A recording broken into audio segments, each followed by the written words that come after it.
밀당하는 스킬에 대해서 나랑 자랑하는 거야. 다 옵니다. 왜 안 되는 게 어딨어요.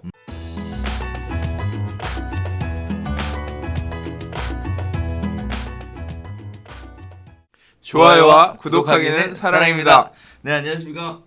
2019년 9월 20일 한발 앞서 소식을 전하는 고품격 부동산 토크쇼 부동산 별별스타에 오신 여러분을 환영합니다.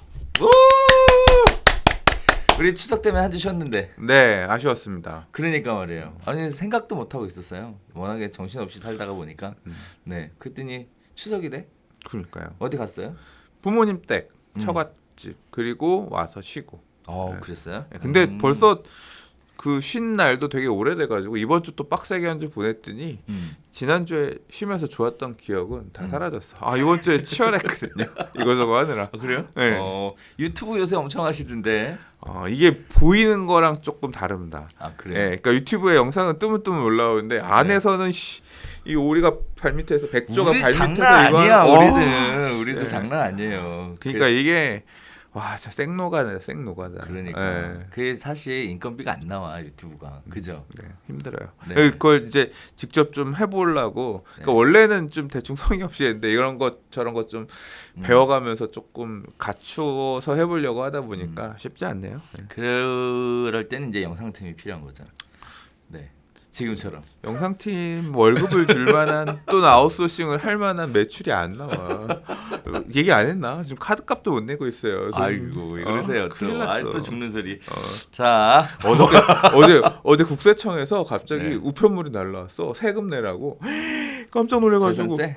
아니 재산세는 지방세니까 네. 그건 뭐 그것도 당연히 9월달에 좀 네. 내야 되는데 부가세를 안 냈다고 나 냈는데 싶어가지고 깜짝 놀래서 이게 일단은 겁나잖아요. 네, 세무사한테 바로 보냈더니 네. 이미 냈는데 네. 이게 좀 처리가 안 돼서 다시 보낸 거더라고. 그래서 아, 그래요? 안 내도 된다고. 아우 그냥 얼마나 가슴을 쓸어내렸는지 모른다. 그러셨구나. 자, 좋습니다. 네, 어쨌든 세금 무서운 거예요. 네, 자, 첫 번째 소식부터 한번 진행해 보도록 하겠습니다. 단 30명이 임대주택 1만 1천 채를 보유한다. 1위 40대 강서구민은 무려 594채의 임대주택을 보유하고 있다라는 타이틀을 가지고 한번 이야기 나눠볼 텐데요. 자, 일단 국회에서 국토교통부에 요청을 했어요. 그리고 자료를 받아봤더니 이런 식의 결과들이 있습니다. 전국 등록 임대사업자는 모두 44만 명이고 임대주택은 144만 채로 알려지고 있습니다. 2015년 말 13명 8천 명 59만 채에 비교하면 3년 반 만에 약 3.19배 2.42배로 불어났다라는 거고요. 전국 임대사업자의 3분의 1은 서울에, 서울 임대사업자의 3분의 1은 강남 3구에 몰려있다. 그러면서 동시에 전국 임대사업자 상위 30명의 보유 임대주택 수는 6월 말 기준 1만 1,029채, 1인당 평균 367채나 된다라는 내용인데요. 자, 일단 이 내용과 관련해서 우리가 별별스타에서 나눌 얘기는 사실 그 박스에 있습니다. 네, 제가 대본 좀 신경 좀 썼죠 이번에? 네. 네. 자, 쟁점 첫 번째는요. 임대주택 사업자를 등록함으로 인해 향후 임대주택에 대한 투명한 과세를 하기 위해 반드시 필요한 조치였다. 또 반대로 정부가 수백 채 집을 독과점한 사람에게까지 혜택을 주면서 임대주택 사업을 장려하는 것은 올바르지 않다라는 두 가지가 팽팽하게 대립되고 있는 상황입니다. 자, 이런 부분들에 대해서 이야기를 한번 나눠봤으면 좋겠는데 어떻게 보세요? 일단 정부가 임대사업자한테 혜택을 주고 임대사업 등록하게 한 건 바람직한 건가요? 근데 모든 제도라는 게 그렇죠. 이게 일단 꼬셔놓고 나중에 뒤통수 친다라고 네. 말이 많았잖아요. 그렇죠. 예, 이제 뭐 그런 게 지금 계속 드러났고 그래서 네. 지난 부동산 대책 2번 겪으면서 음. 임대 사업자들에 대한 혜택, 벌칙. 네. 그러니까 임대주택 사업자 등록하는 게 실익이 있냐 이런 문제 때문에 많은 사람들 고민하고 있고 네. 그래도 아직까지는 내게 실익이 있는 것 같다라고 하는 사람들이 임대사업자들을 계속 등록해왔던 거잖아요. 그렇죠. 예, 저는 실익이 없다라고 판단해서 안 했지만 그렇죠. 저희 부모님 같은 경우는 실익이 있다고 판단하셔서 하시라 그랬고 사람마다 어떤 스탠스가 다르니까 예. 근데 이제 나중에 지금 이제 이런 쟁점이 있다 이런 논쟁이 있다라고 하는 거는 뭐겠어요. 뭐요? 혜택을 뺏으라는 얘기 아니야. 점착해서. 그렇죠. 그런 혜택을 빼라는 포지션에서 문제가 된 거 아니에요. 음. 더 빼라. 혜택을 더 주지 말아라. 음. 혜택을 더 안 주면 음. 그때 가면 임대사업자를 뭐 없애는 경우들도 나올 거고. 그러면 또 이제 줄어들 수도 있을 거고. 사실 임대사업자를 등록하게 한 원인 중에 하나는 주거 안정이라는 측면도 있었던 거거든요. 그렇죠. 이게 임대사업자에 대해서 그러니까 예를 들어 중공공 임대사업자를 네. 해야만 혜택이 갈 수 있게끔 한 네. 이유는 장기적으로 네. 임대료를 많이 올리지 말고 길게 임대를 하라. 그러면 세금을 조금 감면해 줄게. 뭐 네. 이런 포지션인 거잖아요. 그러니까 그렇죠. 정부 입장에서도 세금 좀 덜 받지만 그러나 임대료 상승이 연 5% 이내로 네. 제한이 되게 되면 주택 가격, 임대 가격이 급등하는 부분은 임대사업자의 물건만큼은 막을 수 있으니까 예를 들어서 지금 뭐 상위 지금 임대주택이 143만 채라 그랬잖아요. 네. 44만 명에 143만 채. 음. 이 주택은 임대료가 연 5% 상한 고정이 될 제한이죠. 거 아니에요. 그렇죠. 그러니까 그러면 일단 그거 외의 시장은 조금 불안할 수 있어도 이 시장만큼은 안정적으로 갈 수 있으니까 어떤 정책을 결정하거나 할 때 약간 부담을 조금 더는 어떤 그런 걸 활용할 수 있으니까 뭐 그걸 의도하고서 정책을 한 거고 이분들은 선택을 한 거잖아요. 그렇죠. 그래서 사실 한편으로 보면 쟁점을 이렇게 놓고 보면요, 마치 큰 대립이 있는 것처럼 보이지, 또 한편으로는 임대사업자한테 혜택이 가는 것처럼 보이지만 궁극적으로 따지고 보면 지금 당장은 그렇게 보여도 결국에는 세금 감면의 혜택이 임대료 상승을 제한함으로 인해서 세입자한테 혜택이 돌아가는 이런 형태이기 때문에 결국은 임대사업자를 위한 내용은 아니었다, 이렇게 봐도 약간 좀 무방할 것 같은데 한쪽으로만 너무 몰고 가는 건 아닌가라는 생각은 또 그러니까 들어요. 남이 너무 혜택을 받는 것 같으면 독점하는 것 같으면 이 지금 이런 주택을 많이 갖고 있는 임대사업자가 저놈은 엄청 돈이 많을 거야. 이거 해서 돈 많이 벌고 세금까지 깎아준단 말이야. 이런 괘씸한 뭐 이제 그런 느낌이 살짝 있지만 또 이 주택 많다고 해서 저는 안 부럽다니까요. 이거 역전세 나거나 이거 네네. 깡통도 이렇게 해가지고 주택 많이 늘렸던 이런 사람들 같은 경우는 파산하는 거 아니에요. 그래서 지금 이따 나와 있다. 그 사고가 네. 많이 나오는. 네. 그러니까 이게 저걸 잘 선택해서 진짜 예를 들어 강남의 주택 10개다. 부럽지. 부럽지. 예, 부럽지. 근데 뭐 지방에 깡통 뭐 전세 가격 막 급락하는 거 10개다. 뭐 100개도 아니고 10개다. 머리 지진나죠. 그러니까요. 예, 그런 것처럼 양면성이 있다고 보여집니다. 자, 또 하나는 그러면 아예 임대주택 사업 등록하는 것을 어떻게 해달라라고 유도하는 게 아니라 의무적으로 강제하면 되지 않냐라는 얘기가 또 나오고 있어요. 어떻게 보면 그렇게 해야 되는 거 아닌가요? 그거는 이제 네. 가치관의 문제인 것 같은데 난 싫어. 싫지. 네, 본인은 싫어요. 안 네, 했으니까. 싫어요. 그렇죠. 네. 자, 그래서 지금 왜냐면 선택을 한 건데 억지로 해야 된다라고 하면 내가 집 살 땐 그런 얘기 없었잖아. 예, 이제 뭐 그런 거죠. 앞으로 집 사는 거라도 의무화하자라는 네. 얘기가 사실 있어요. 그런 그렇죠. 얘기가 이번에 그 의원이 발표하신 내용에 의하면 이제 임대주택 등록을 구걸하지 말고 아예 그냥 의무화 시켜가지고 다 등록시켜버려라. 어차피 그런 목적이었다면 이런 얘기가 있었습니다. 자, 그리고 또 하나 이야기 나누고 싶은 건 1위인 40대 강서구민이 594채의 임대주택을 보유했다라는 건데 너무 많지 않아요? 저 이거? 사실 이게 기사를 보면서 이게 제일 눈길이 갑니다. 1위가 강서구 594채 48세, 2위가 마포구 584채 41세. 네.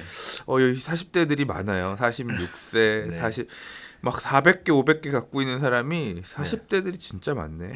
난 솔직히 그런 생각도 좀 듭니다. 뭐 했나? 이 사람들 이럴 때 난 뭐 했지? 네. 부럽진 않아요. 부럽진 않은데 와 치열하게 살았다 이 사람들.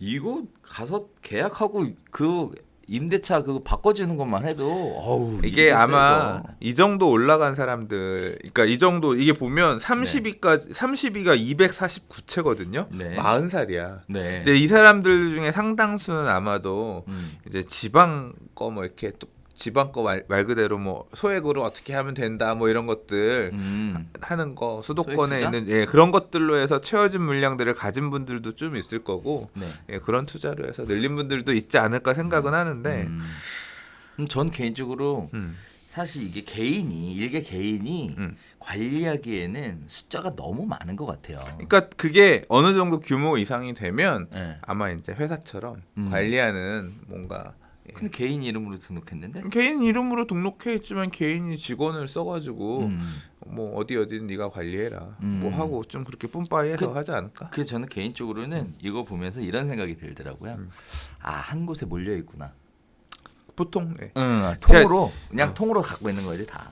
그렇게도 볼 수 있겠지만 네. 통으로 들고 있는 경우도 있겠지만 제가 이 살다 보니까 네. 그런 사람들을 직간접적으로 얘기를 들은 바가 있거든요. 네. 그러니까 자랑하는 거야. 이렇게 와서 나한테 자랑을 하는 건데 내가 왜 이런 얘기를 들어줘야 되나 하면서 들을 기회가 있었거든요. 네. 예를 들자면 이런 거야. 자기가 어디에 빌라가 있는데 빌라가 통으로 미분양이래. 그럼 가서 자기가 빌라 건축주한테 가서 싸봐 얼마까지 가격 해주면 내가 이거 15개 다 가져갈게. 그러니까 경기 안 좋을 때 뭐 그런 것들 그렇게 해서 자기가 그게 그러니까 그 밀당하는 스킬에 대해서 나랑 자랑하는 거야. 다 옵니다. 왜 안 되는 게 어딨어요? 뭐 그러면서 다 된다고 가서 하면 결국은 이런 주택들 중에 이게 지금 임대주택이라고 하는 게 네네. 우리가 생각하는 강남에 뭐 몇십억짜리 아파트면 진짜 좋겠지만 그런 임대주택들을 포함해서 일 거다. 아니야 이거는 저 포도는 분명 시고 맛없을 거야 뭐 이런 수준으로 얘기하는 것 같아서 확언할 필요는 없지만 그런 경우들도 있더라. 되게 젊은 분인데 저한테 그렇게 자랑하는 분이 계셨거든요. 그런 분도 껴있을 수는 있을 거다 그런 얘기예요. 있을 것 같아요. 자, 일단 굉장히 놀라웠던 사실 중에 하나는 이렇게 한 사람이 무려 약 600채의 임대주택을 보유하고 있다라는 사실 자체가 어떻게 보면 시장에 좀 충격적으로 다가오지 않았나라고 생각이 됩니다. 자, 임대주택 사업에 대한 장단점에 대한 이야기들을 쭉 나누면서 동시에 쟁점에 대한 이야기를 이야기하고 있는데 한쪽 편의 측면에서만 볼 게 아니라 다양한 각도로 시각을 좀 넓혀서 보시면 다 여러 가지 해석들이 추가로 가능할 거라는 거 말씀을 드리면서 근데 근래에는 임대사업자 감소하고 있대요. 그러니까 요새 잘 등록 안 한다고 하더라고요. 그래요? 기사에서도 몇 번 언급됐습니다. 임대사업자 등록하는 사람의 숫자가 줄고 있다. 네, 그래서 그렇다고 합니다. 그래서 단편만 보지 마시고 종합적으로 보시면 더 시장을 이해하는 데 도움이 되시리라고 생각을 합니다. 자, 두 번째 이야기 나눠보도록 하겠습니다. 두 번째는 전월세 연장에 대한 얘기인데요. 세입자가 요구하면 2년 더 갱신하겠다. 즉 전월세 계약 갱신 청구권에 관련된 이야기를 나눠보도록 하겠습니다. 자, 일단 우리 지난번 별별시다에서는 공인중개사에게 지나치게 책임을 부과하는 신고제에 관련된 전월세 신고 의무제에 관련된 이야기를 좀 드렸었는데요. 자, 오늘은 또 추가적으로 전월세 계약갱신 청구권에 대한 이야기를 나눠보도록 하겠습니다. 일단 정부와 여단이 전월세 계약갱신 청구권 도입을 추진하기로 합의를 마쳤다고 합니다. 일단 상가임대차보호법에서는 이 전월세 계약갱신 월세 계약갱신 청구권이라는 게 있었는데 이거를 주거용에도 적용하겠다라는 건데 결국은 세입자 입장에선 최대 4년까지 거주할 수 있는 혜택이 생긴 거는 사실입니다. 이게 추진은 언제 하느냐? 이번 정기국회에서 관련 법제 개편을 추진하겠다라는 거고. 이번에 한대요? 네, 하겠대요. 그리고 이게 문재인 대통령의 공약이었다라는 얘기를 하고 있는데 자, 일단 내용은 그렇습니다만 우리가 또 이번에 특별하게 나눌 쟁점을 보면 이렇습니다. 일단 여러 가지 쟁점들이 있는데요. 세입자의 주거 안정을 위한 전월세 계약갱신 청구권은 필수다라는 얘기가 있고요. 오히려 계약갱신을 하게 해줌으로 인해 임대인들이 임대료를 큰 폭으로 올릴 가능성이 있다. 그리고 또 한편으로는 집주인의 재산권을 지나치게 침해하는 행위다라는 세 가지 얘기가 지금 팽팽하게 기사에서 맞서고 있는데 자, 소장님이 생각하실 때는 어떻게 보세요? 과연 전월세 계약갱신 청구권이 시행이 되면 세입자의 주거 안정이 이루어질까요? 이루어지지 않나요? 어떻게? 일단은 오래 살 수 있잖아. 이번 계약된 가격으로 네. 4년은 살 수 있는 거 아니야. 그게 네. 내 선택권이 있는 거 아니야. 2년 살고 이게 지금 얘기가 두 가지가 있었는데 네. 2년에서 4년 한 번 갱신 청구할 수 있게끔 할 거냐. 네. 아예 그냥 기본 기간을 3년으로 늘려서 계약하면 6개월 계약했어도 음. 3년을 주장할 수 있게끔 지금 2년을 주장할 수 그렇죠, 있잖아요. 그렇죠. 예, 네. 최소 기간을 3년을 주장할 수 있게끔 하면서 한 번 더 갱신하면 6년이 되잖아요. 그렇죠. 이렇게 할 수 있게끔 할 거냐. 뭐 이제 그런 얘기도 있는 기사를 봤어요. 근데 일단 이 기사에서는 4년을 얘기하고 있는 건데 네네.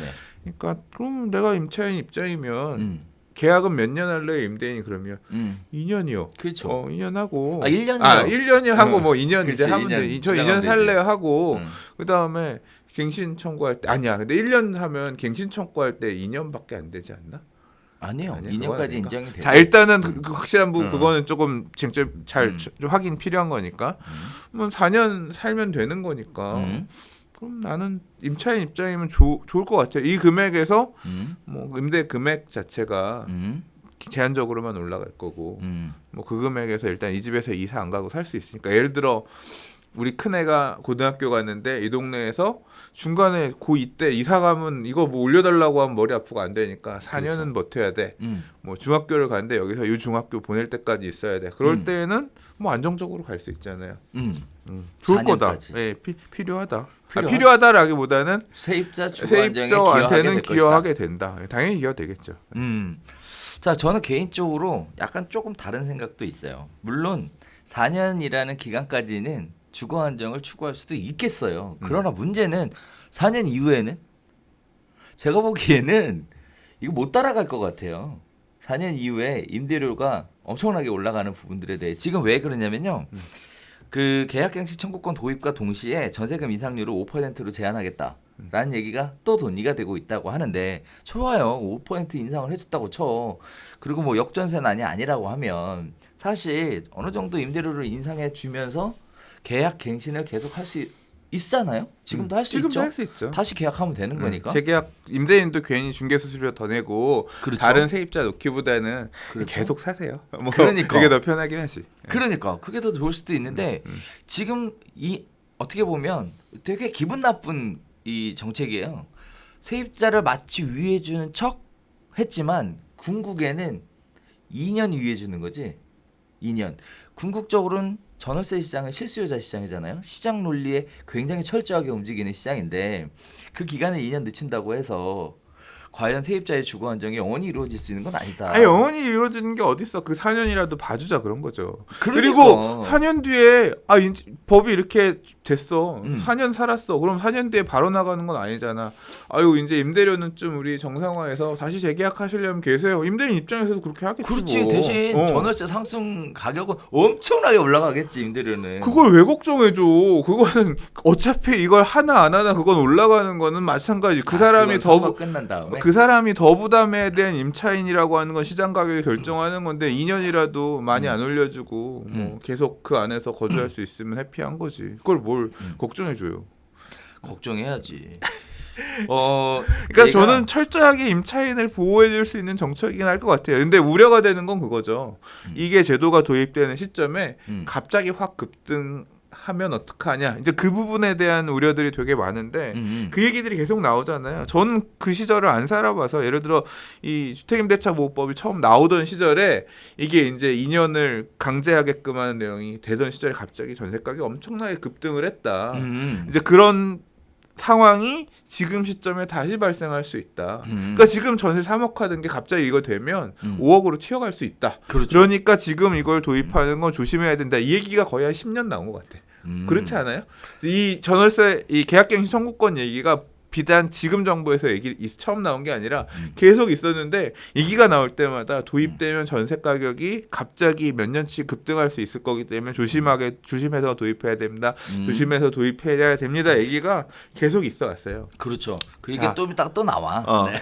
자, 근데 과연 이번 텀에 이게 지금 요번에 이제 국회에서 논의하겠다는 거잖아요. 네, 공약이고 하겠다는 거예요. 만약에 통과가 되면 이제 시행을 할 거 아닙니까? 그렇죠. 네, 그러면 진짜 폭등할 거냐? 전세 가격이 그러니까 이 기대 수익, 기대 임대료 내가 앞으로 재계약을 할 때 올려받을 임대료를 못 받는 부분까지도 이번에 한꺼번에 올려받을 거다라고 생각하는 임대인들이 호가를 높여서 전세를 내놓을 때 물건들이 다 그렇게 높게 나오면 시장이 받아줄 거냐, 안 받아줄 거냐, 어떻게 될 것 같으세요?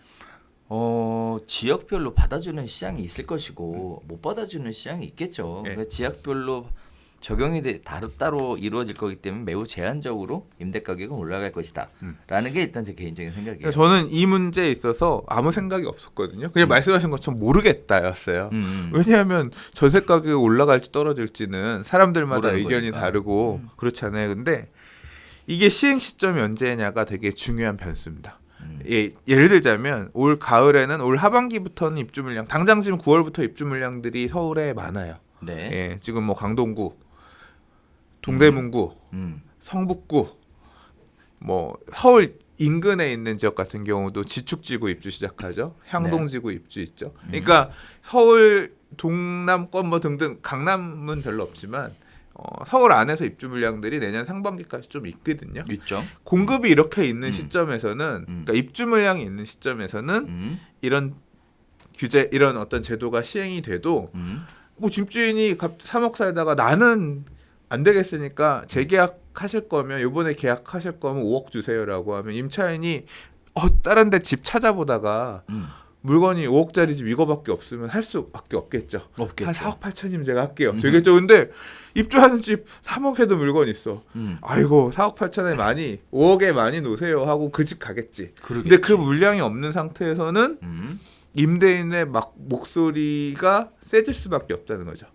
그래서 이게 지금 이번에 입법이 되면 시행 시점 자체가 언제냐? 만약에 시행 시점이 2021년인데 그때 서울 안에 입주 물량이 굉장히 부족하다.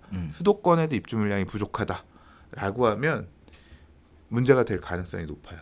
근데 그때 물량이 많은 시절에 입주 물량이 되게 많은 시절에 이게 시행이 되면 아유 많이 비싸게 놓으세요. 임차인들은 그렇게 회피하면 싼 집을 찾아 도망갈 수 있겠죠. 그래서 물론 이제 말씀하셨던 것처럼 그 지역에는 입주 물량이 너무 없어. 근데 나는 학교 애들 여기서 계속 보내야 되고 어쩔 수 없이 전세자금 대출을 많이 받아서라도 있어야 돼라고 하면 높아지는 거고 국지적으로 차이는 있겠지만 그래서 이 지금 전월세 연장 관련해서 그러니까 계약갱신 청구권 관련해서는 시행되는 시점이 언제냐 시행되는 시점에 입주 물량이 많은 거냐 적을 거냐가 굉장히 크게 작동할 거다. 이 이슈는 서울뿐만 아니라 지방도 마찬가지죠. 동일하게 적용이 될 테니까. 부산 같은 경우도 입주 물량이 적지 않죠. 그렇죠. 그러면 이제 올린다고 하더라도 쉽게 못 올릴 그러겠죠. 거고, 예. 뭐 이제 입주 물량이 부족한 지역들 같은 경우는 갑자기 입주 물량이 부족한 지역들은 이제 뭐 전세를 많이 올린다고 하더라도 뭐 받아 먹어주면서 그러면 이제 그런 데는 매매가에도 영향을 끼치겠죠. 전세를 확 올리면 소위 말하는 갭 투자하기 편해지는 시장이 오니까 예, 이거 자체가 지역에 따라서 굉장히 큰 변수로 투자 관점에서 뭐 임대 가격 관점에서도 변수로 작동할 수 있을 것 같아요. 자, 세 번째입니다. 그러면 집주인의 재산권을 지나치게 침해하는 행위 아니냐라는 얘기가 또 있는데 필요한 일일까요? 세입자의 주거 안정을 위해 집주인 재산권 행위 제한을 하는 것은 필요한 일이에요? 그거는 이제 사람마다 생각이 다르겠지. 왜 또? 저는 사실 시장주의자고 이런 어떤 규제가 그럼 하면 안 되겠네. 가급적이면 적은 게 좋다라고 생각하는 어떤 생각을 가지고 있는 사람인데 이게 근데 또 약간 조금 저는 자본주의가 붕괴할 것 같거든요. 얘기가 또 이상한 데로 가. 붕괴할 것 같다고 생각한 이유가 뭐냐면 이게 너무 이 양극화가 심해져요. 지금도 소득의 양극화도 계속 심해지고 있고 돈 못 버는 사람은 못 벌고 그러니까 이 외곽으로 가는 그러니까 사회에서 소외되는 사람들은 계속 소외되고 있고 돈 잘 버는 사람은 잘 벌고 이게 계속 벌어지고 있어요. 이게 교육 문제도 포함해서 그렇게 되고 있거든요. 그렇죠. 그러니까 교육도 차별화가 되고 그러니까 있는 사람들은 더 많이 생기고 그러니까 개천에서 용나이가 되게 힘든 구조가 지금 점차 되고 있잖아요. 이런 상황 속에서 이게 우리나라만의 문제가 아니라 외국 서구의 선진국들도 이런 문제들이 있단 말이에요. 그렇죠. 그러면 이 소외된 사람들의 불만, 중산층에서 서민으로 내리고 이 사람들이 언젠가 폭발하지 않겠어요?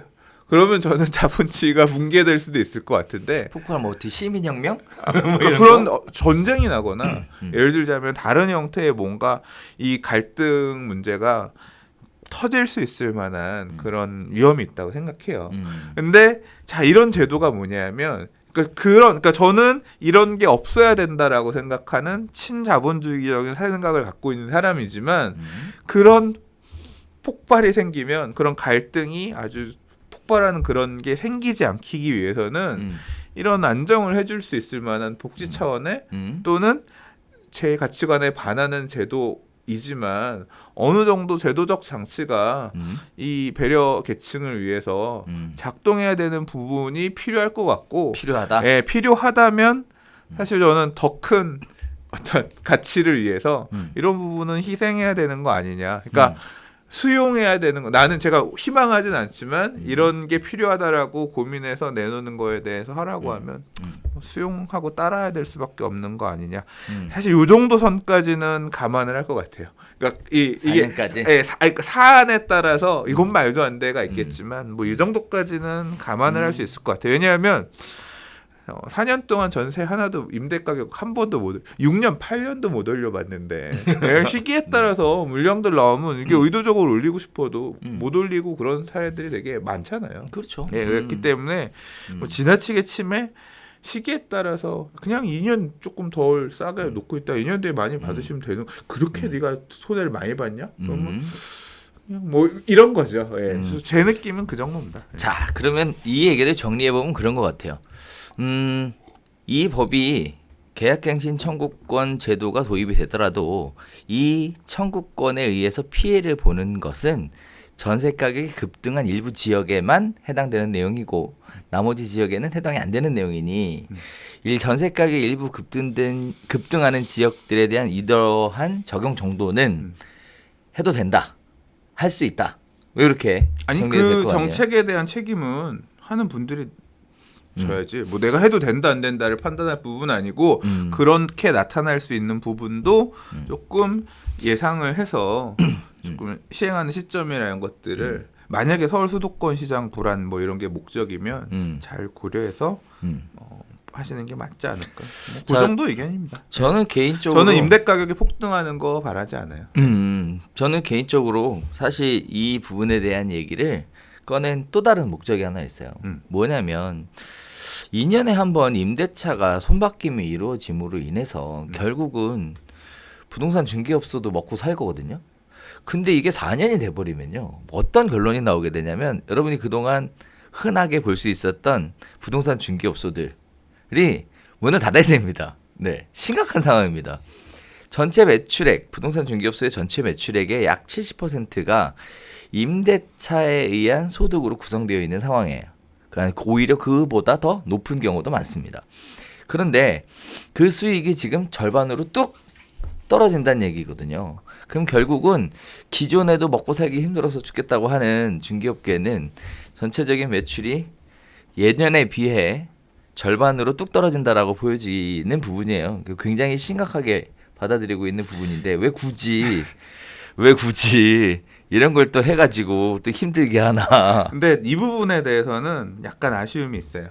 아쉬움이 있다는 게 이게 사실 밥그릇 놓고 얘기하는 거에 대해서는 이 비난을 할 수가 없단 말이에요. 그죠? 이 밥그릇이 달려 있는 문제가 맞습니다. 항상 이제 이게 패키지로 나오는 문제입니다. 중개업 힘들고 이삿짐 힘들고 도배, 장판, 인테리어. 시설, 그렇죠. 인테리어 다 힘들어서 내수 경기를 아주 안 좋게 할 거다. 이런 얘기가 이 계약갱신 청구권 얘기 나오면 세트로 나왔거든요. 그렇죠. 근데 제가 아쉽다라고 얘기하는 부분은 뭐냐면 이제 우리가 빅데이터 시대에 왔으니까 좀 통계라든가 네. 납득할 만한 수치로 네. 설득할 수 있을 만한 그 자료가 갖춰지면 좋겠어요. 예를 들자면 뭐에 대해서? 저희 아파트에도 이삿짐이 오고 가는 집들이 보이지만 매일 이사하지 않는단 말이에요. 그렇죠. 예. 그러니까 이게 지금도 계약갱신 청구권이 없는 시점에서도 사람들은 계속 이사를 해요. 그렇죠. 그죠? 그러니까 2년만 살고 이사 가기도 하지만 4년, 6년, 8년, 10년 사는 임차인들도 많이 있어요. 그러니까 자발적으로 재계약, 임대인하고 임차인하고 협의해서 하는 경우들도 많이 있단 많이 말이에요. 있죠. 예, 그래서 이게 뭐 이렇게 1+1, 그러니까 계약갱신 청구권이 된다라고 해서 임차인은 무조건 4년 이상 거주할 것이냐? 그렇진 않을 수 있잖아요. 그렇죠. 사실 저는 임차인이 오래 거주해줬으면 좋겠는 집을 갖고 있기도 해요. 세입자가 전화 오면 나간다고 할까 겁나. 그러니까 좋은 집, 나쁜 집 그런 차이가 있겠지만 그냥 같은 임차인이 오래 살았으면 좋겠는 집도 있거든요. 재개발 구역의 집은. 그러니까 이게 그런 자료가 어느 정도 있으면 정말로 이게 정말로 그렇게 손해가 많이 발생되는 거냐? 자, 만약에 손해가 발생되는 게 나타나, 발생되는 게 나타나, 그럼 뭘 할 수 있어요? 그 자료 가지고 중개수수료를 바꿔달라 그래. 그러니까 저는 그런 것들이 만들어지면 네. 기본적으로 이게 돼야 되는데 수입이 이렇게 감소하는 영향을 끼치니까 그에 따른 이런 부분도 지금 뭐 0.3으로 낮추고 뭐 이런 게 그냥 하라면 까라면 새끼야 뭐 이건 건데 받아들일 수밖에 그런 거잖아요. 네. 그러니까 이런 통계나 이런 자료를 바탕으로 해서 우리도 먹고 살아야 되고 감소가 생기니 말도 안 돼. 왜? 그러니까 그런 근거로서 네. 싸워야지. 밥그릇을 지키기 위해서 그런 근거로서 이렇게 되면 이 지금 제도가 작동하게 되면 우리의 수입이 이만큼 감소할 것으로 예측이 됩니다. 이런 통계에 따라서 그렇기 때문에 수익 감소분을 이런 수수료 이런 걸로 우리 2년에 한번 임대 놓을 거 4년에 한번 놓으니까 수수료 2배 올려주세요. 그게 안 된다라고 하면 2배까지가 아니라고 하면 이 정도 선이 합리적인 수준입니다. 그런 식으로 어떤 프로파간다 뭐라고 해야 돼? 할 수 있는 능력 있는 선봉장이 나왔으면 좋겠다. 예. 이 얘기에 기조를 잃어야 될 부분은 이거예요. 예. 지금 부동산 중개업소 개업률보다 폐업률이 더 높다. 현재도 더 높다. 일단 이걸 기반으로 생각해 보면 굳이 뭐 빅데이터까지 없어도 개업 폐업률을 가지고도 충분히 가능할 것 같고요. 예. 그 다음에 매출에 대한 것도 요새 다 신고해요. 다 신고하기 때문에 그래서 뭐 특별하게 매출이 아니라 계약 건수가 얼마나 지금 실제로 계약 건수가 줄어들 걸 우려하는 거잖아요. 그러니까 그렇죠. 계약 건수가 실제로 이렇게 둔다. 줄어들지 않는다. 이런 내용을 토대로 해서 계약 건수가 줄어도 기본적으로는 생활권만 보장이 되면 되지. 그런데 계약 건수도 생활권도 보장이 안 되는데 계약 건수도 주니까 문제라고 하는 거죠. 네, 물론 뭐 그렇게 얘기해도 돼요. 네, 제 맘이니까. 네. 네. 자, 그래서 지금 현재 전월세 계약갱시 청구권에 대한 이야기가 본격적으로 논의되고 있다. 이 부분에 대해서 어떤 지역들은 혜택을 볼 수 있을 것 같고요. 또 어떤 지역들은 전혀 영향을 미치지 않을 수도 있습니다. 어떻게 됐든 간에 이런 부분들이 모두가 더불어 함께 잘 살기 위한 꼭 필요한 정상적인 기능만 해주기를 바라면서 어떤 형태로 입법화되는지 한번 지켜보도록 하겠습니다. 미국은 캘리포니아주는 임대료 상한제 한대요. 통과됐어. 아, 그래요? 네, 5% 이내로. 그래서 이게 이런 아직 지금 우리는 전월세 상한제는 아직 안 됐잖아요. 지금 이런 움직임이 비단 우리나라에서만의 움직임이 아닌 것 같아요. 그러니까 이 세입자에 대한 그러니까 이 부양극화 문제가 다른 나라들도 심각하고 그거로 통해서 거주권이 박탈되는 이런 사례들이 많이 나오면서 이 사람들을 보호하기 위한 어떤 이런 제도들이 다들 논의가 되고 있는 것 같아요. 근데 거주권 이게 보호 박탈 이런 건 아닌 것 같아요. 우리나라는 이게 사실 이 부분에 대해서 조금 더 얘기를 안 할 건데 하자면 짧게 얘기하자면 이 모든 문제의 근원은요 전세자금 대출해줘서 그래요. 이거 자꾸 엄한 대로 자꾸 화살을 돌리는데 자 넘기고 다음 거 가는 걸로. 오케이. 예. 자, 세 번째 이야기 들어가 보도록 하겠습니다. 1%대 서민형 안심 전환 대출로 아주 시장이 시끌시끌 뜨겁습니다. 자, 얘는 요거 하나만 가지고 얘기할 수 있는 부분이 아니고요. 일단 내용 자체는 그래요. 하반기 경제 활력 보강 추가 대책과 주택 금융 개선 방향이라는 대책이 발표되면서 세 가지가 골조가 발표가 됐는데요. 일단 첫 번째가 안심 전환 대출입니다. 자, 안심 전환 대출이란 변동금리나 준고정금리로 이용 중인 주택담보대출을 연 1.85에서 2.2%의 수준으로 상대적으로 저렴한 대출로 전환할 수 있는 서민형 대출 상품이다라는 거가 하나고요. 자, 두 번째는요. 저신용자를 위한 저금리 대출 지원 상품인 햇살론 공급 규모를 2조 9천억에서 3조 2천억으로 3천 올리는 방안에 대한 얘기가 또 있었습니다. 자, 여기 두 번째는 햇살론에 대한 얘기가 있었고요. 자, 그다음에 세 번째입니다. 무주택자가 수도권을 제외한 미분양 관리 지역에 미분양 주택을 매입할 경우 미분양 주택이에요. 매입 자금을 저리로 지원받을 수 있는 보금자리론 요건을 완화하겠다라는 세 가지가 있어요. 자, 그래서 정리하자면 첫 번째가 안심전환대출, 두 번째가 햇살론, 그리고 세 번째가 보금자리론이라는 세 가지인데요. 자, 일단 이번 서민형 안심전환대출은 2015년 한 차례 시행됐던 안심전환대출과는 달리 대상자에 대한 요건을 까다롭게 갖추고 있다라는 건데요. 일단 첫 번째는 연소득 기준이 있습니다. 1인 가구를 포함해 부부 합산 연소득이 8,500만 원 이하인 1주택자만 신청할 수 있다. 자, 혼인한 지 7년 이내이거나 2자녀 이상 가구의 경우에는 부부 합산 소득이 1억 원 이하다라는 기준이 하나 있고요. 자, 두 번째, 이러한 소득 기준을 충족했을 경우에는 7월 23일 이전에 시가 9억 원 이하의 주택을 주택담보대출을 받은 1주택자만 해당이 된다라는 얘기인데, 이렇게 되면 두 가지의 요건이 있어요. 그리고 세 번째, 공급 한도가 20조 원으로 제한되어 있다라는 세 가지 부분을 가지고 있습니다. 자, 이것이 결국은 2015년에 시행됐던 것과 이번에 시행하는 것의 차이점이다. 따라서 쟁점은 그렇습니다. 9억 원 이상 아파트에 비해 상대적으로 거래가 적었던 9억 원 미만 구축 아파트의 거래를 오히려 촉발시키는 역할을 하지 않겠냐라는 거고요.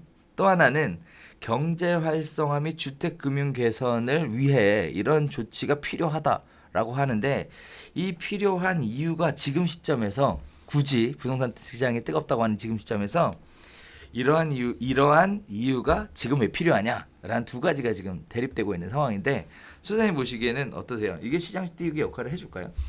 별로. 네.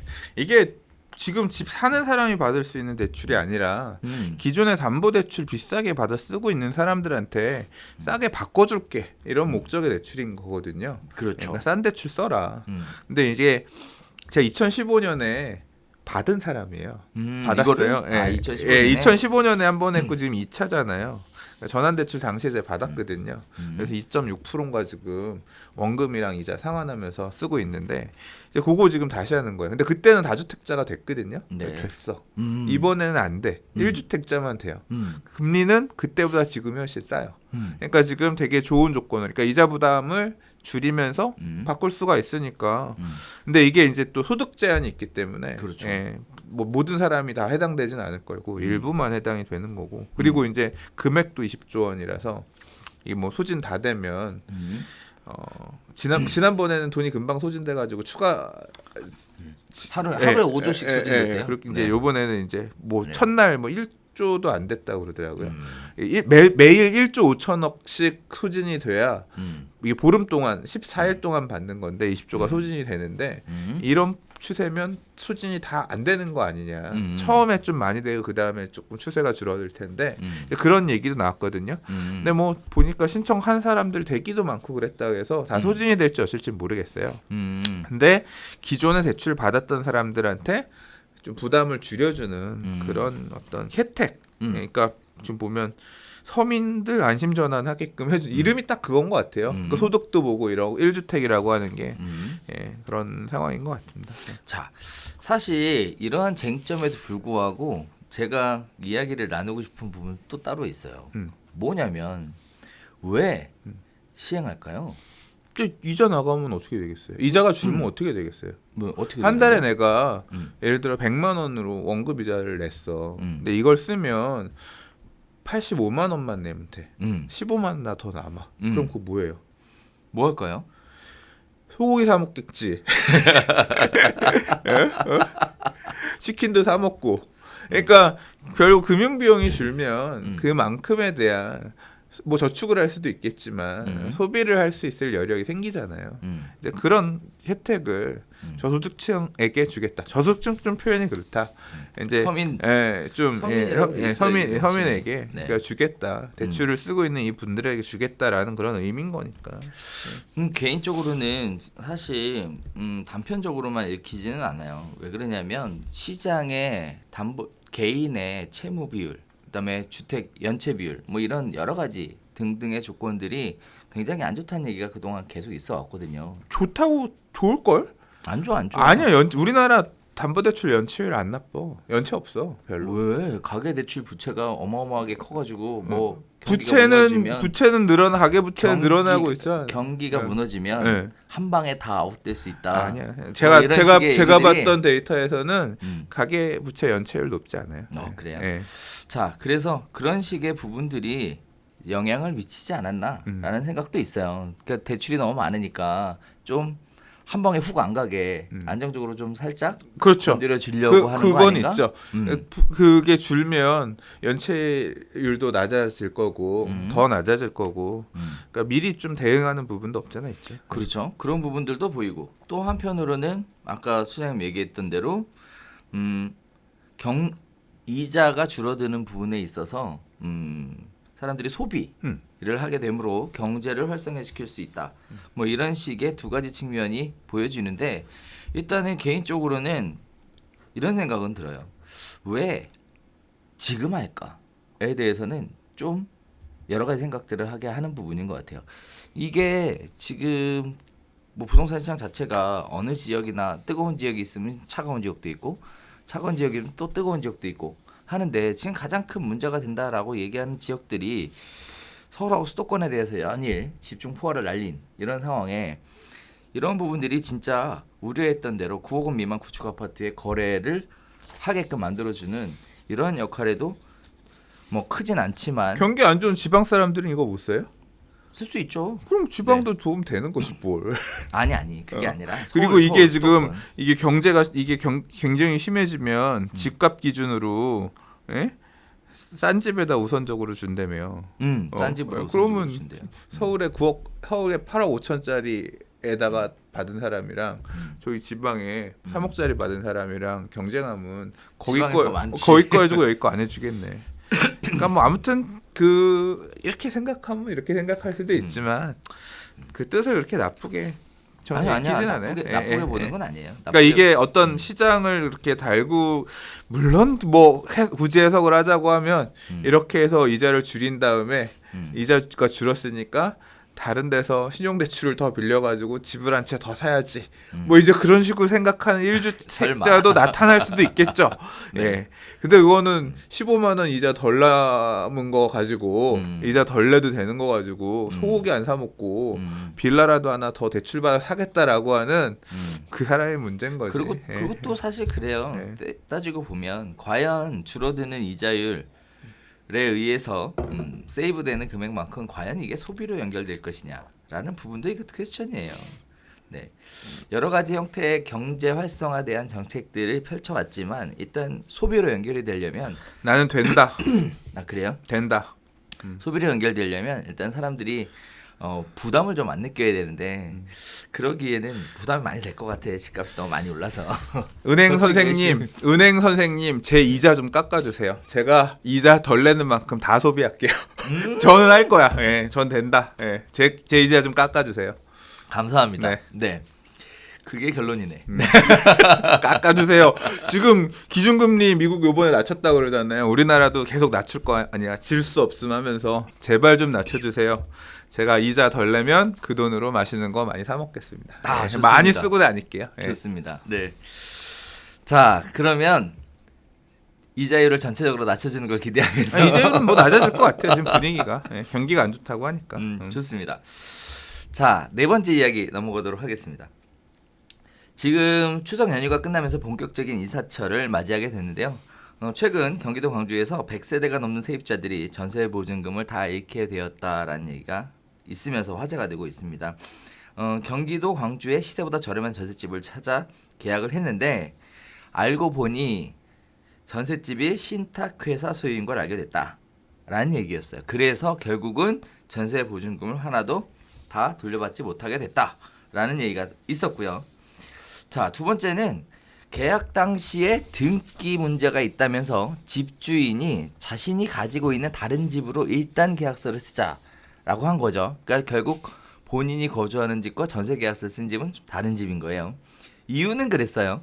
경매로 낙찰은 받았는데 등기 이전상 서류가 완전히 진행되지 않았으니까 등기가 완료되면 다시 계약서를 써주겠다라고 하고 계약서를 썼어요. 그리고 나서 2년이 지난 다음에 연장 계약을 하려고 갖다 봤더니 살던 집이 신탁 등기가 되어 버려 있는 거죠.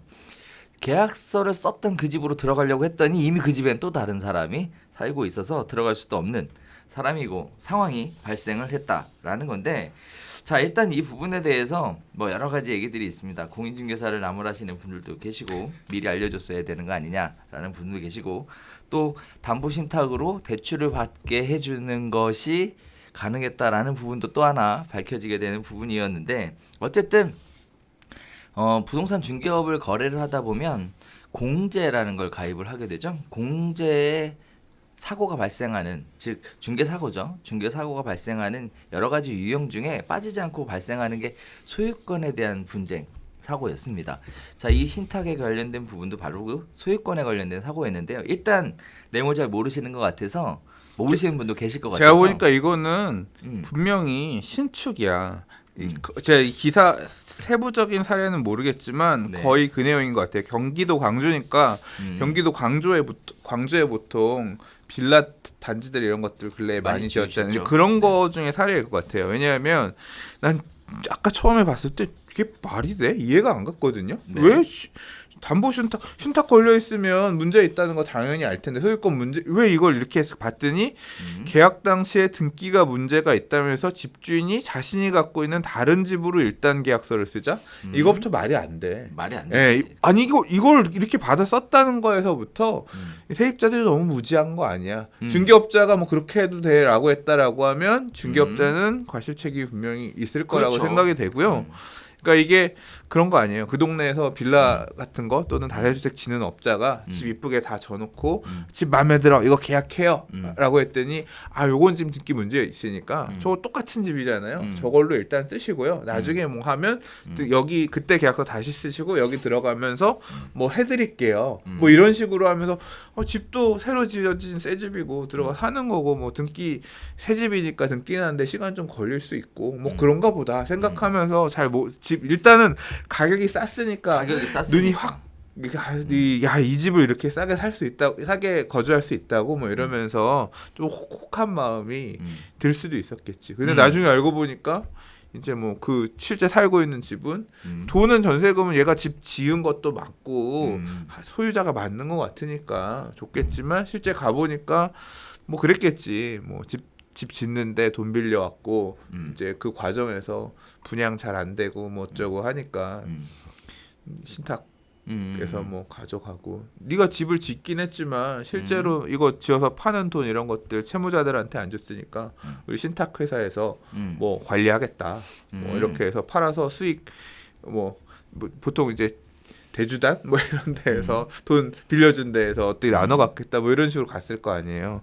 결국 이 임차인 입장에서는 엄원 주인한테 돈을 보증금을 준 낙동강 오리알 된 그런 케이스가 아니겠느냐. 그렇죠. 추정이 돼요. 네. 그런 부분들도 있어요. 근데 실제 이제 현상을 보면 내용은 그렇습니다. 이게 부동산 저도 이제 공인중개사인 분들한테 강의를 하다 보면 이렇게 저렇게 발생하는 사건 사고에 대해서 설명을 드리면서 주의해야 될 사항들에 대해서 알려드리고 있는데요. 일단 조금 간단하게 설명을 드리자면 그렇습니다. 신축을 하잖아요. 그러면 일단 대출을 받아야 되죠. 그걸 우리가 보통 PF 대출이라고 해요. 대출을 받아서 짓는데 결국은 땅과 지어질 건물까지 담보로 해서 대출을 받는 걸 PF 대출이다라고 얘기를 합니다. 그리고 나서 이제 PF 대출을 하게 되면 담보가액보다 많은 대출이 이루어지게 되는 거죠. 실제는 땅밖에 없으니까.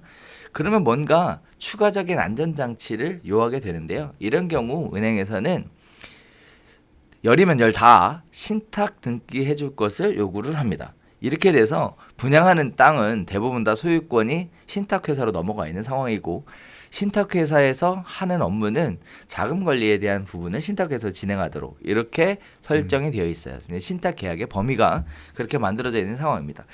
자, 이제 건물을 다 지어가고 있어요. 지어가고 있고 준공을 하기를 이제 얼마 안 앞두고 있는 상황이에요.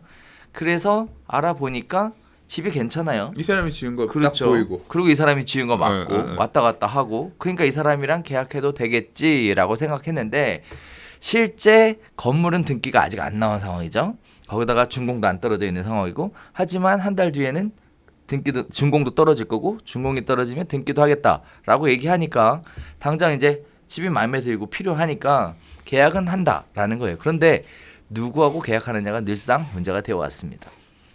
많은 분들이 빌라 같은 경우에는 집합 건물 등기부 등본을 가지고 소유권을 확인할 수 있다라고 되어 있는데 없잖아. 없어요. 등기가 안 등기가 났으니까. 없어. 그러면 뭘 확인해야 되냐면 분양계약서. 토지 이게 또 문제야. 아. 분양계약서 갖고 확인해서 또 맨날 문제 생기는 게 분양계약서는 소유권을 인정해 줄 수 있는 어떤 판단의 근거가 전혀 되지 못해요. 그냥 종이란 말이죠. 그래서 소유권을 확인하기 위해서 제일 중요한 건 그 건물이 터잡고 있는 토지의 소유권이 누구냐라는 걸 확인했어야 되는 거고 이 토지의 소유권은 누구예요? 신탁회사였던 거예요. 그러면 이 지어진 건물 등기가 나지 않은 지어진 건물에 들어가서 살고 싶으면 누구하고 계약해야 되냐면 신탁회사하고 계약을 해야 됩니다. 그러면 신탁회사한테 연락을 해서 이 부분에 대해서 전세로 계약을 해야 되는지 왜? 소유자가 그 사람이기 때문에 그래요. 자, 그래서 신탁회사하고 이야기를 해야 되는데 실제 왔다 갔다 하는 것도 주인, 현장 지시하는 것도 주인, 부동산 다니는 것도 주인. 왜냐면 신탁회사는 세를 안 빼거든요. 그러다 보니까 주인하고도 계약들을 많이 하고 또 많이 발생했던 사례 중에 하나가 분양계약서 가지고 이제 계약을 하다가 문제 생기는 게 이중 분양, 삼중 분양 뭐 엄청나게 하는 케이스들이 많이 생겼어요. 그러니까 이 사례는 지금 여기는 이제 여기만 빌라 뭐 광주 사례지만 서울에 주상복합 아파트 한복판에서도 이런 사례 있었어요. 그래요? 신탁회사 갖고 있는 물건인데 자기 거라고 해가지고 음. 팔아먹고 그런 사고가 난 사례들도 있고 했는데 맞습니다. 자, 그래서 이런 부분들이 실제로 굉장히 많이 발생하는 상황이에요. 그래서 여러분은 이거는 하나 확실하게 해주셨으면 좋겠는데요. 일단 첫 번째는 부동산 계약하려면 반드시 부동산 등기부 등본을 가지고 소유권을 확인해야 한다. 지어진 건물이든 다 지어진 건물이든 뭐든 상관없다. 그 등기부 등본의 소유자로 나와 있는 자와 계약했을 때만이 유효하다라는 거 먼저 말씀드리고 싶어요.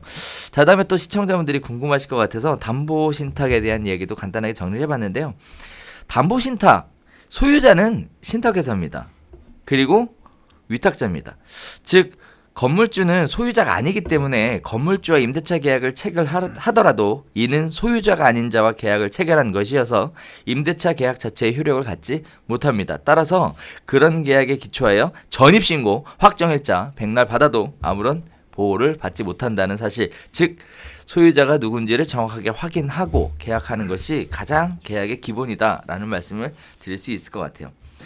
자, 그 다음에 두 번째는 경매로 낙찰받았는데 라는 얘기가 깔려 있어요. 그러면 결국은 이 얘기도 마찬가지입니다.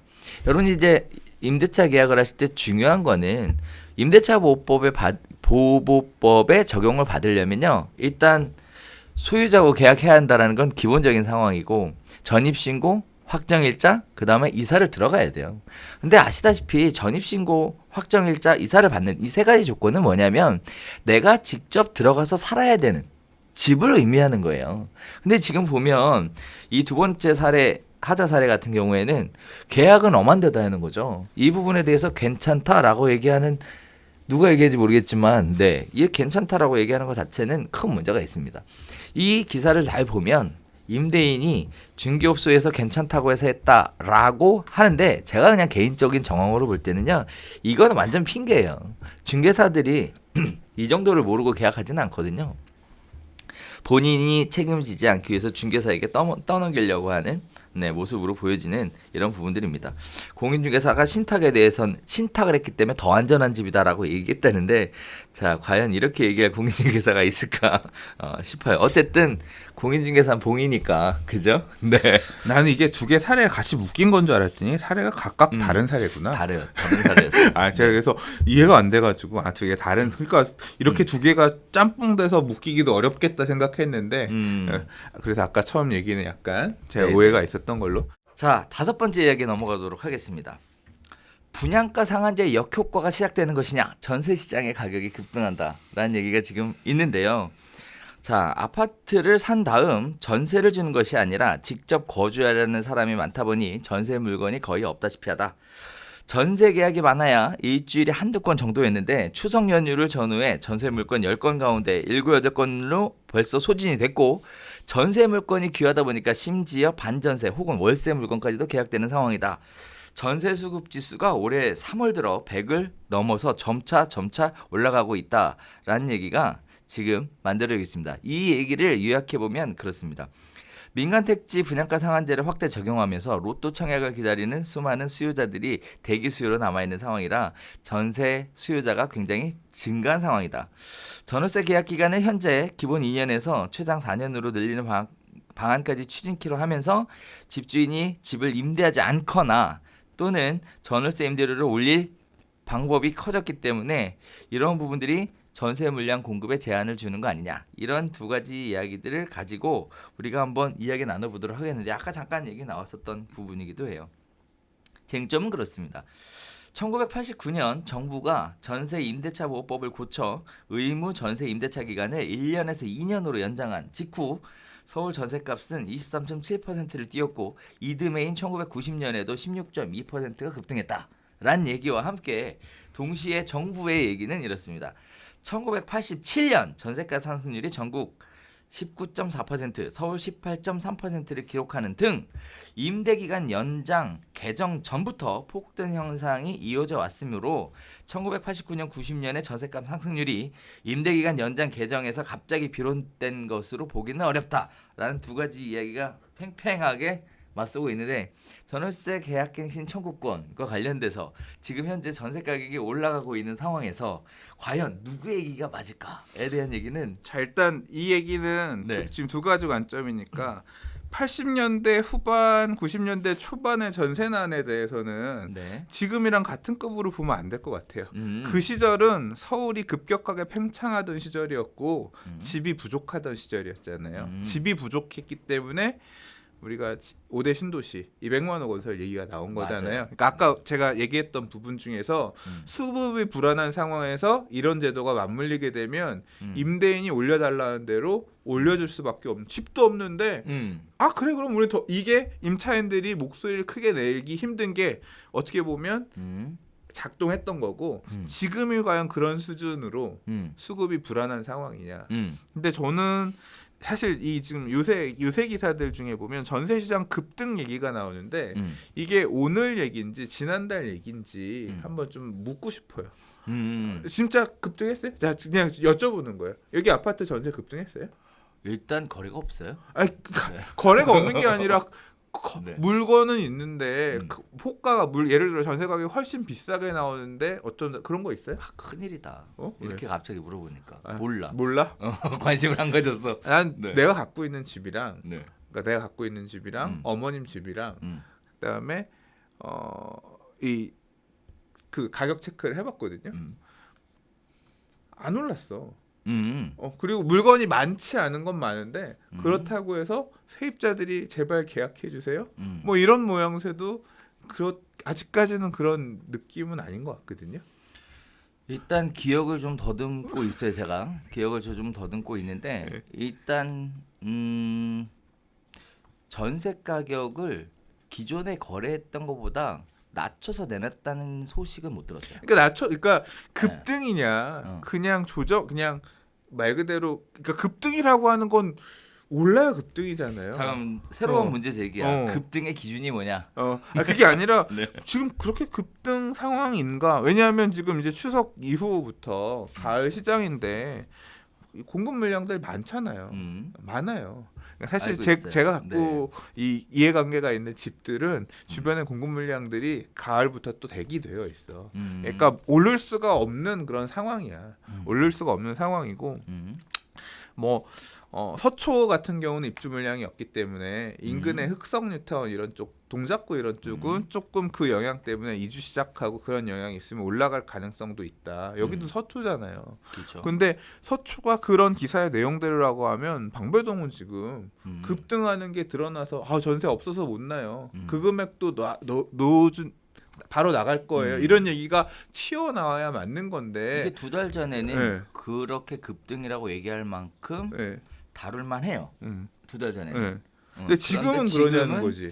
지금은 나는 9월 말부터 지금 본격적으로 강동구 입주 물량에서부터 어쨌거나 여기는 아니지만 서울 전체적으로 새로 지금 동대문구 성북구 장인뉴타운도 지금 2개 단지 지금 뭐 거의 2,000세대 2,000세대가 넘죠. 입주하고 물량들이 계속 지금 계속 입주를 예정하고 있는 상황에도 계속 전세가 이렇게 급등한다라고 얘기할 수 있을까? 또 그러니까 지금은 이렇게 얘기할 수 있지만 9월달, 10월달 기사에서는 전세 시장 안정화 이렇게 나오면 안정 아니에요?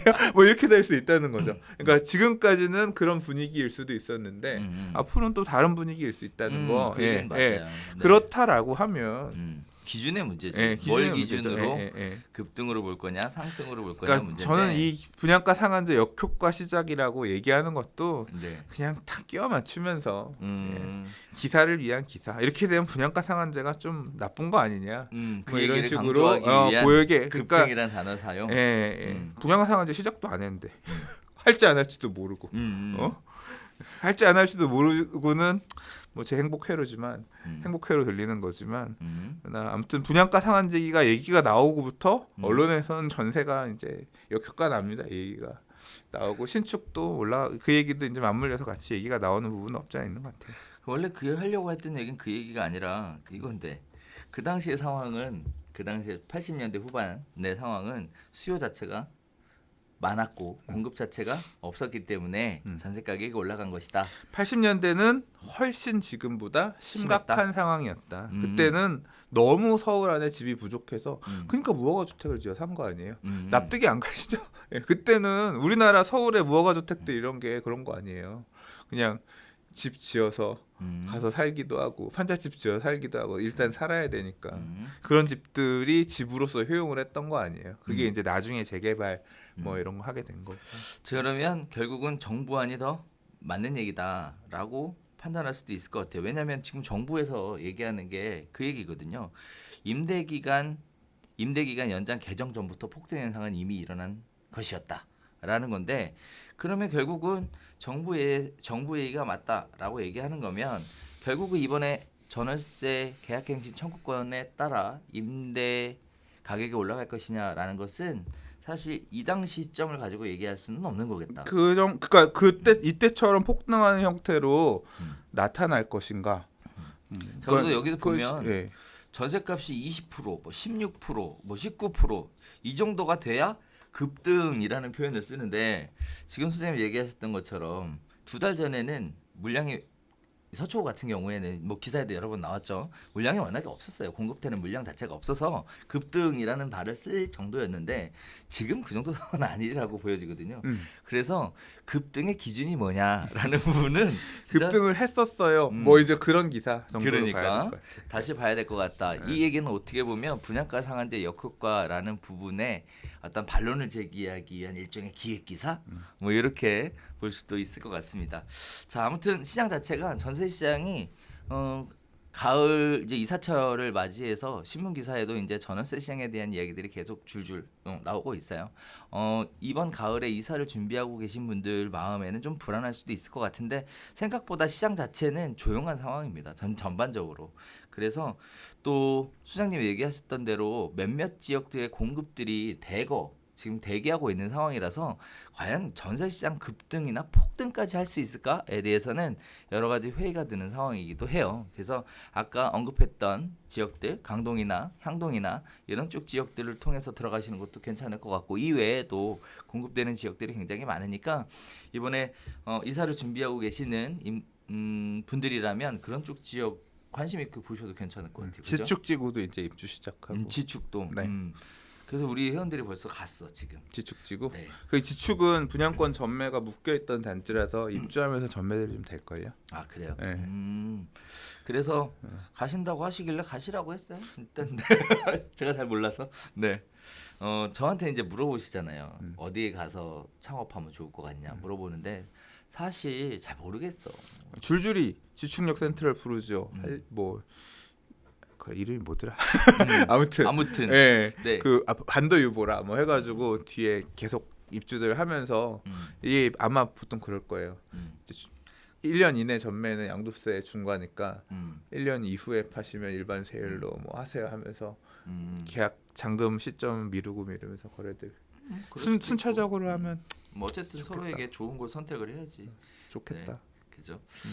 자 다음에 강동 쪽 지역은 제가 듣기로는 전세 가격이 올라가는 걸로 알고 있어요. 요새 올라가고 있대. 네. 왜참 되게 좀 공급 물량이 많아서 사실 시장에 전세 가격을 끌어내리는 효과가 있지 않을까라고 생각했는데 의외에 지금 시장 작용을 하고 있다라는 것도 살짝 네, 그것도 봐야 돼. 왜 봐야 되냐면 헬리오시티도 그랬잖아요. 처음에 의외로 헬리오시티 입주할 때 작년 연말에 의외로 버티고 있어요. 뭐 오히려 뭐 해요 하다가 막상 이제 시작하고 나서부터는 좀 빠지다가 나중에 그럴 것 회복했잖아요. 같지 않아요. 그래요? 지금 들리는 얘기에 의하면 소유자들이 입주하는 케이스가 많아서 물량 하긴 그 부분은 조금 딸리네. 있대요. 네. 9.13 이후에 네. 입주를 해야 세금 네. 문제 때문에 어떻게든 맞아. 입주 방향으로 세우는 맞아, 물량들이 맞아. 생각보다 물건이 없다. 임대든 매매든 그런 맞아요. 얘기는 있더라고요. 그런 부분들이 있어요. 그래서 자, 뭐 이런 얘기는 나중에 한번 또 디테일하게 전화?